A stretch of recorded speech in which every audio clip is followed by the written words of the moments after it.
All right. Oh, I gotta lower this a little bit. There we go. What's happening? I feel like I was just doing this. Oh wait, because I was. Got my coffee. Okay, we're ready. And here we go. In three, two, one. Good morning, everybody, and welcome. Today is Wednesday, March 4th, 2020. My name is Jeremy, and this is my first cup of coffee. Oh, man. Good times. Good times. So, last night we had our sixth episode of Martial Arts Radio Live. That's right, we went live for an hour at 8 p.m., and I'll be uploading that here to YouTube at some point today. You should see a notification about it premiering tonight, so you can check that out, see all the fun we had. It gets a little better each time. The thing that we have to work on now is the delay. There's a delay. Good morning, Stacy. Stacy was with us last night. There's a little bit of a delay, a little bit, about 20 to 30 seconds, and that makes it really hard for me to interact. Good morning, Gabe. So I just want to see if we can fix that. I don't know if that's my internet or how much of that's my internet, how much of that is Facebook, but we'll figure it out. Because we don't have that delay here on YouTube. And I don't want to do another YouTube show, but we'll figure it out. We do, right? Oh, well, man, yesterday was a pretty productive day. Unfortunately, we had two of the three. So I said yesterday that there were three interviews scheduled. I was wrong. There were three meetings scheduled. It was an interview in the morning and the afternoon, and then there was another meeting. I'm sorry, there was a meeting in between for a client. That client no-showed, and then the evening interview no-showed. Both of them got their times wrong. I don't understand people. I really don't. I don't know how. Well, I know what happened in each of these cases, but just every time, not every time. It's frustrating. It's frustrating when someone says they're going to do something or be somewhere and they're not. And I have a hard time empathizing with that because I don't do that. I don't cancel things. If I tell you I'm going to do something, I do it. And I've always been that way. Even if it's to my detriment to continue showing up, I made an obligation. I gave you my word. And so I'm going to keep it. And maybe that's inconvenient for me at times, but I think I'd like to be known as someone who keeps their word rather than someone who might show up when they say they will. It's all right. We've got 5 episodes ready to go. I recorded intros and outros for like a half hour yesterday, and those are all in process now. One of them comes out on Monday, and then that gives us a month. And that's right where I like it. I like 4 episodes. So if we can just average an episode a week in recording, we will be good to go. I know we've got one scheduled for next week. And I closed up the rest of, I asked Blessed to close up the rest of next week. Because we've had a lot of, 2 and even 3 scheduled on a day. Just trying to build the buffer back up. So, but we're there. What else happened yesterday? Gabe says, integrity is so underrated these days. I agree. I don't know how much of people no-showing is integrity. I think if they are indifferent to it, then yeah, there might be an issue with integrity there. One of the people yesterday had some time zone issues. They apparently couldn't figure out when we were recording, which, I don't know what to say to that. I did a bunch of work on the back end, just stuff related to Amazon and inventory, and ran out, grabbed some cat food, did a couple other errands, went to the bank. But most of the time I was just at my desk. I did take a break yesterday for a couple hours, knowing that I was going to be up late and wanted to make sure I was fresh for my interview. So basically once that guy canceled, or didn't show up, I hung out. And see, my version of hanging out is I'm going to do the dishes and put laundry away. There's always something to do. So I did that. Watched a little bit of TV. Now today, what's going on today? Today I don't have to be anywhere until I coach CrossFit this afternoon. Oh, I think this is the first day we start boot camp back up, so I have 4 classes in a row. Jeremy's gonna be tired. That's a lot of work. That's okay. So I got that. I'm gonna try to get to the gym on my own. It's Wednesday, so I gotta do the books. And what else? Just a bunch of miscellaneous stuff. I'm gonna try and do some writing today. So I think I've got a pretty good plan laid out. I think I know how this is gonna go. We'll see. The question always is, how productive I am relates to how motivated I can get. And if I can go right from first cup to my desk or to my most important task and just handle that, I tend to feel good about myself. I tend to feel accomplished, and then the rest of the day goes great.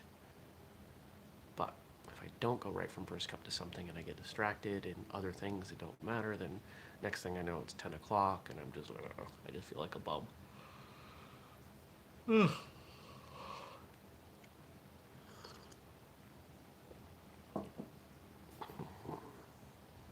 What else is going on? I'm trying to think. That's it. That's all I got. Nothing really new, nothing really fancy. Yeah, let's do the question thing. Remember, if you want to ask a question, drop it below and I'll answer it tomorrow. Just a little bit of a follow-up on yesterday. We were talking about health and nutrition and a number of things. And Frank writes in, one easy way to help your liver that I am now trying is to just add lemon wedges to my water. I have heard some very encouraging things about lemon. I've heard some good stuff about lemon too. I can't remember specifically what. I can't speak to lemon and the liver. Yeah, Stacy says it's hard to have new things between 8 p.m. and 6:30 a.m. It really is. It really is. I've considered not doing first cup the morning after live, but it's a lot easier to say we do the show every weekday morning 6:30 instead of we do the show every weekday morning 6:30 except for the Wednesday after the first Tuesday. That's just weird. So come here. Here it is. All right.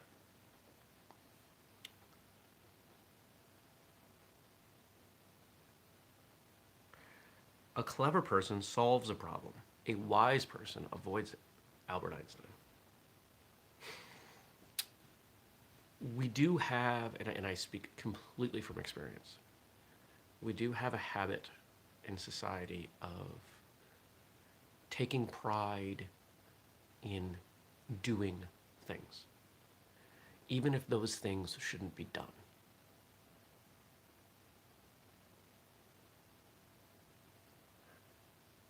It's almost like, hey, let me just pour this coffee on the floor and then feel good about mopping it up. Well, let's just not pour the coffee on the floor in the first place.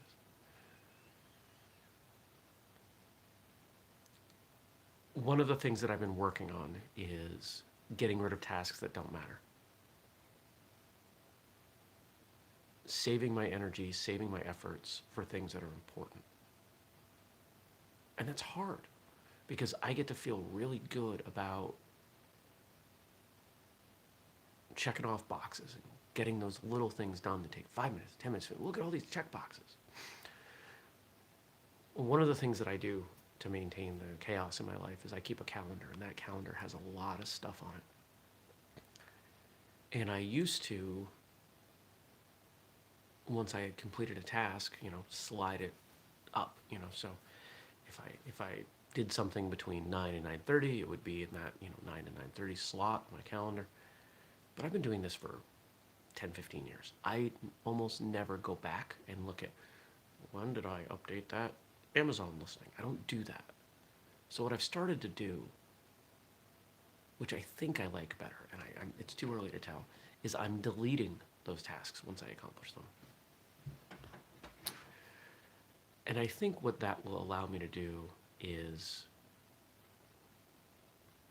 instead of feeling the pride of, hey, look at all these little things I did, like I checked my LinkedIn profile today, which is literally something on my to-do list.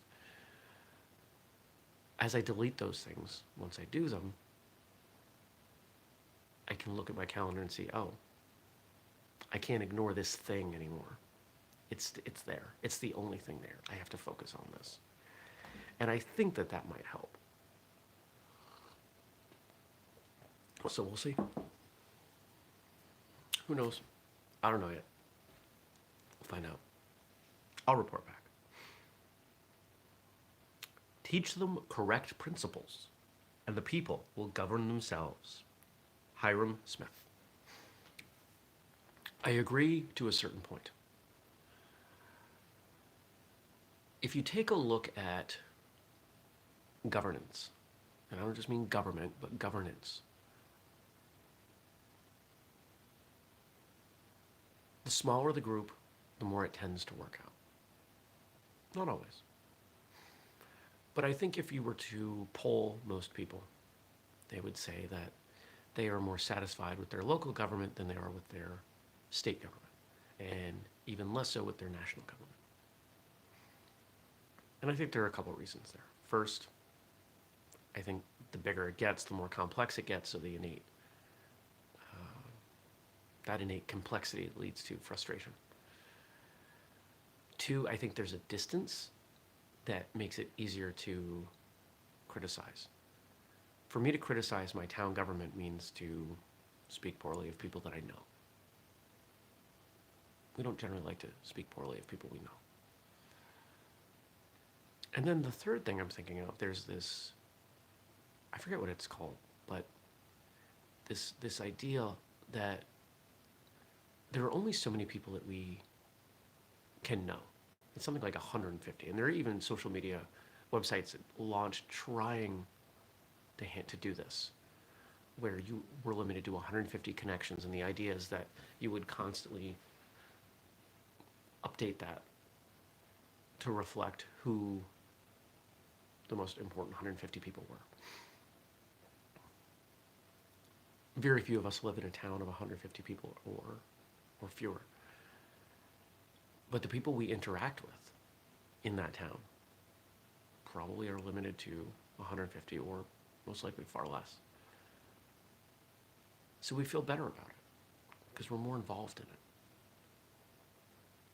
This tribal aspect. And I think that this is part of the frustration that we all experience with social media, is that once we break that barrier, that 150, and it's not an exact number, but most of us have far more than 150 people on our Facebook pages. Once you break that, it just becomes chaos. I don't think our brain, divisiveness that's happening, as much as I fully believe it's fueled and intended by the media to keep us watching so they can sell us ads, I think part of it is an innate desire to find the people in our tribe. Well, you don't believe in that thing that I believe in, it's important to me, so I'm going to push all of you away, and who's left? Here's my tribe. Now, what does that relate to what I'm saying here?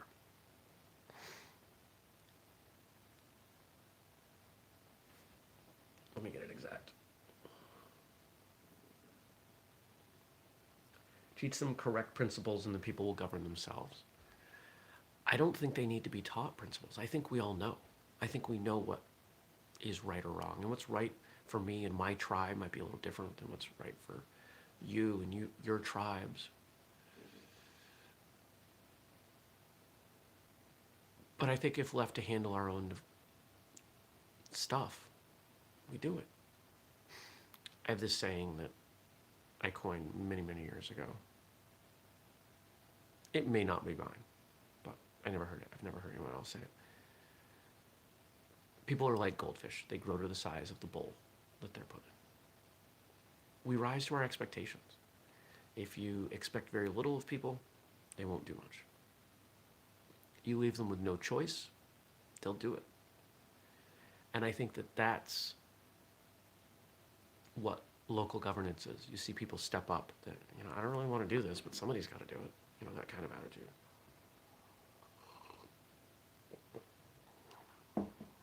The stuff somehow seems to get done.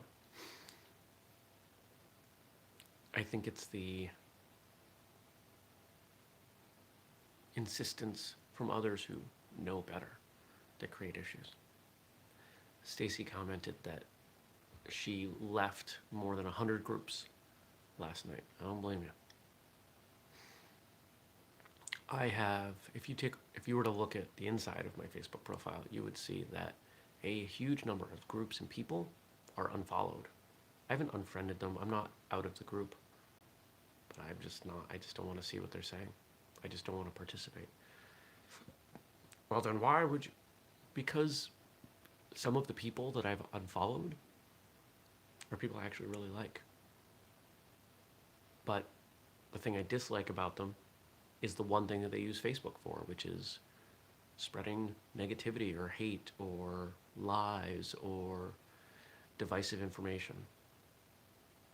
I go on social media for entertainment and connection.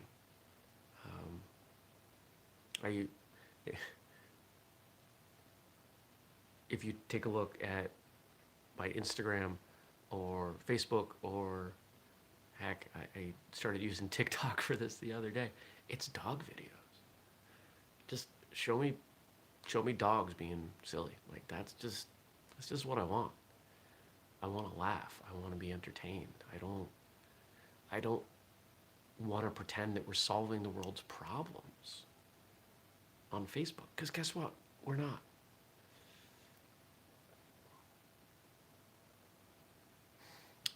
I'm going to make a bold statement here.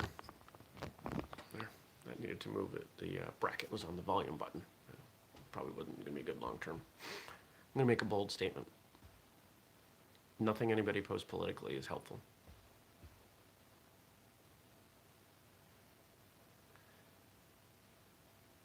I don't see people changing their ideas because of what's posted on Facebook. I do see people informing, but I don't see opinions changing. So then what's the point? People do it to make themselves feel better, to make themselves feel like they're participating in this process.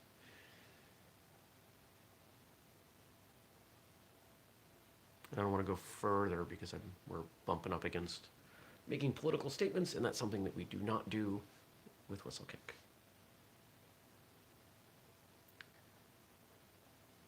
A cynic is a man who knows the price of everything and the value of nothing.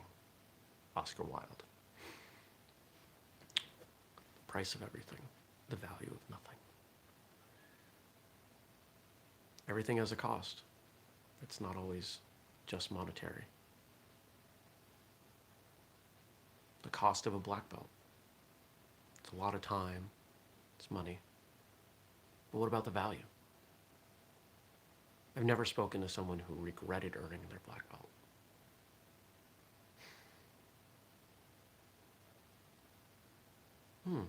I think that's a new quote. I think I'm going to write that down. I've never met anyone who regretted earning their black belt. So I keep a list of quotes, and if you've read the Martial Artist Handbook, you've seen that there are a bunch of them in there. And this is exactly how it goes. As I talk to people, here, voice record this. I've never met someone who regretted earning their black belt. Boom. So I've continued that list of quotes, and I don't know what we're going to do with them, but sometimes they pop up on social media. Sometimes no, that's the only other thing that they've been used for. I don't know, maybe they'll go into the second edition of the book or another book, who knows. I'm working on more books, working on more things. There's so many more things to work on. It's good stuff. We got this. we're moving forward. Strength and conditioning program. Scheduled the... I'm getting way off track. Sorry, forget that. Somebody remind me, I'll talk about that again tomorrow. All right. A cynic is a man who knows the price of everything and the value of nothing. See, this is the hopefully entertaining part of listening to me ramble before the coffee fully kicks in, is that you never know what you're going to get. There's a little bit of a Forrest Gump moment right there. If you focus on the cost of things, you're not going to have anything of value. Money doesn't really have value other than its ability to be converted into other things. Money is a store of time and knowledge. So if I am sitting on a pile of money and I don't want to spend it on anything, how satisfying is that life going to be? I can't buy everything, but I should be buying some things. Whether it's physical possessions that bring me joy, or knowledge, or experiences, or travel. I mean, just... I think sometimes we get really wrapped around the axle on what things cost, and that things cost too much. Yeah, they do. So you have to be choosy. You have to be creative.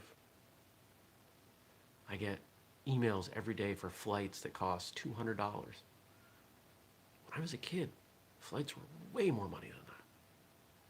And that's in old money. Flights are so much less expensive. So many things are less expensive.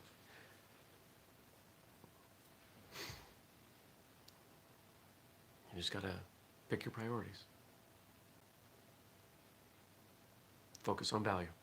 Focus on delivering value. Delivering value in your personal life, in your professional life. If you're a martial arts school owner or instructor, deliver value to the people you're teaching. They'll come back. The only reason anybody stops coming to class is because what they pay financially and time, and the things that they miss out on, becomes more valuable to them than what they learn. So if you have a problem with turnover, you need to find a way to deliver more value.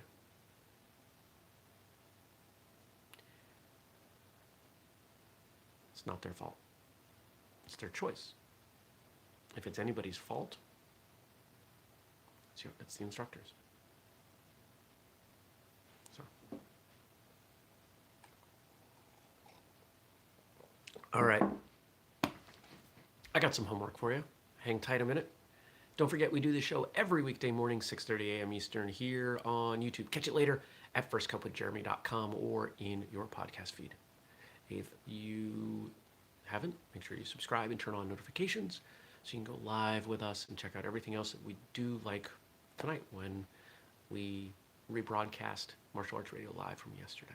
If you have a question, and I would love for more people to chime in with questions and comments and things that I can respond to, drop it below. That's the best thing to do, and I'll respond to it tomorrow. Thank you to those of you who are doing so. Thanks, as always, to Frank for his help in production of this show. And now, for your homework. I like this idea of looking at things from a dichotomy of cost versus value. If I look at the things that I have, this mug, the coffee in it, the tripod that the phone is on, those have a value. At one point, they had a cost.